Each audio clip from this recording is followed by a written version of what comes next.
So pretty much all of the Samsung Galaxy S21 hype so far has focused solely on that mega expensive S21 Ultra with its "ooh, look at me, Mr. Fancy Pants, la-di-da dual telephoto lens" and its posh 100 times space zoom, and a whole load of other bollocks that nobody ever really needs. Not unless you want to be like spying on your neighbours or doing some other freaky deaky shit. Frankly, I do not want to know. And sure, the vanilla Galaxy S21 doesn't boast that same snazzy zoom action, but you do get many of the same great features as that Ultra, including some fantastic video tools and improved photo capture compared with previous Samsung flagship phones. Now, for the past few days, I've been fully testing out that triple lens camera setup on the back of the Galaxy S21, which it also shares with the Galaxy S21 Plus. And so here's my in-depth S21 camera review, and for more on the latest greatest tech, please do poke, subscribe, and ding that notifications bell. Cheers! Now, first of all, let's have a quick squint at that hardware setup, and you get a triple lens camera poking only slightly out of the arse end of the S21. This consists of a 12 megapixel primary sensor with optical image stabilization and using dual pixel autofocus. You've also got a 12 megapixel ultra-wide angle lens and a 64 megapixel telephoto lens, which doesn't actually offer much in the way of actual optical zoom, but does come packing OIS once again. Now let's start with a look at the photo auto mode, which gets a lot of action from most users. And Samsung once again offers its scene optimizer feature here, which can be toggled on or off like so. With this kept on, you'll find that the Galaxy S21 often boosts colours and tinkers with the general aesthetics to produce a standout shot, which you may enjoy depending on your personal taste. But knock it off and you're guaranteed quite natural looking results in almost any conditions. One thing that really impressed me here was how well the S21 handled strong lighting. While some rivals oversaturate elements of a scene, this Samsung flagship often produced slick looking, well balanced pics. However, I did notice that the Galaxy S21 in my test shots didn't capture quite as much finer detail as some rivals like the Pixel 5, especially when you're shooting a subject up close. You do have a 64 megapixel mode if you want to bump up the megapixel count from 12, but as this uses the telephoto lens, I found that it only really worked well in optimal conditions. Otherwise, you can expect even fuzzier results. Oh, and the S21 also excels when it comes to capturing moving subjects like small children off their tits on sherbet. That dual pixel autofocus is super fast and often super accurate. When the lighting is a bit more ambient, the S21 still handles it like a boss, and I found that in very low light, Samsung's little star really started to shine. On that auto mode, you get impressively bright and detailed snaps, better than most rivals out there. Flick on the night mode and things get even sharper and brighter, although at this point the Pixel 5 does still offer more accurate tones with Google's night sight smarts. Flip to the S21's 12 megapixel ultra-wide angle lens and you'll capture quite dramatic shots with a very different viewpoint, although as usual colour accuracy does take a hit, but nothing too troublesome. Much more intriguing is that 64 megapixel telephoto lens, which only actually offers a 3x hybrid zoom rather than a full-on 3x optical zoom, which is something that you'll find on many rivals at this sort of price point, including Samsung's Galaxy S20 Fan Edition from last year. And by hybrid zoom, I mean a combination of optical zoom and digital zoom as well, hence the high megapixel count. So this telephoto feature is pretty weak sauce compared with the zoom lens found on a lot of competitors like Sony's Xperia 5 Mark II. It's okay up to around the sort of 8 to 10 times zoom level, but once you get past that point, you could bet your left bollock that your photo's going to look about as appealing as a portrait of Boris Johnson painted by blind monkeys using only endless buckets of dog shit.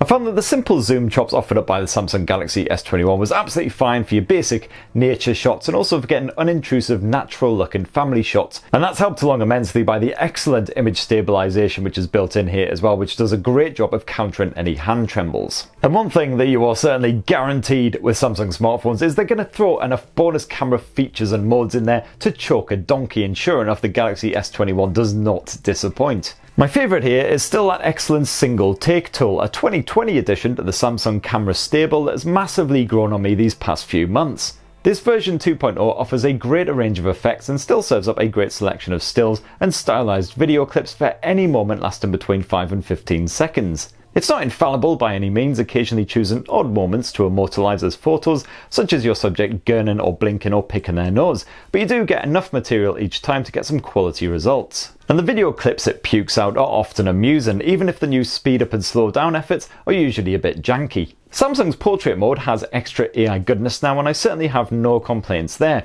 My test shots looked great with accurate edge detection and the option to change the focus area and the bokeh severity after you've already taken the photo. And if you're a bit of a camera guru, then Samsung's Photo Pro mode is once again on hand to get very precise results at any given time, complete with raw capture on demand. Now, where Samsung smartphones tend to really impress me as far as the camera tech goes is the video prowess, and once again it's here where the S21 kicks its rivals square in the goolies over and over again until their genitals are resembling something like peas pudding. Yeah, I'm sure you can shoot 8K video at 24 frames per second just like last year's main models, but bear in mind that every 10 seconds of footage takes up around 100 megs of storage. And unless you happen to have a whopping great 8K telly sat in your front lounge, the only real point of this feature is to grab ultra high-res stills from your footage after you shot it, which thankfully is nice and easy using that video snap feature.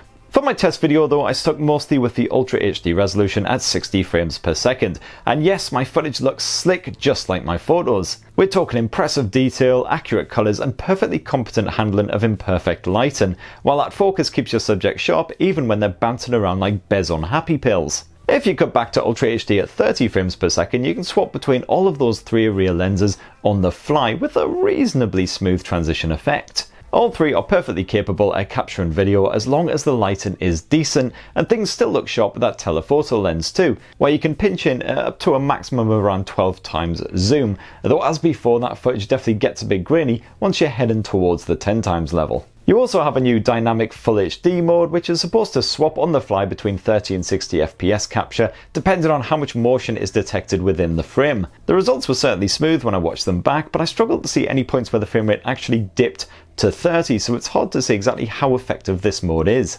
Potentially more useful is that director's view mode, which allows you to once again swap between those three different lenses on the back on the fly, while also shooting with the front camera simultaneously. And this time you can actually see a preview from each of the lenses down below, so you can choose which one is best at any given moment. This basically worked as expected, and while I never really made much use of it, besides these test clips here, I'm sure it'll have some fans out there. And last up is that 10 megapixel selfie camera, which once again boasts a bit of dual pixel autofocus. This proved perfectly capable of capturing good looking selfies packed with plenty of detail.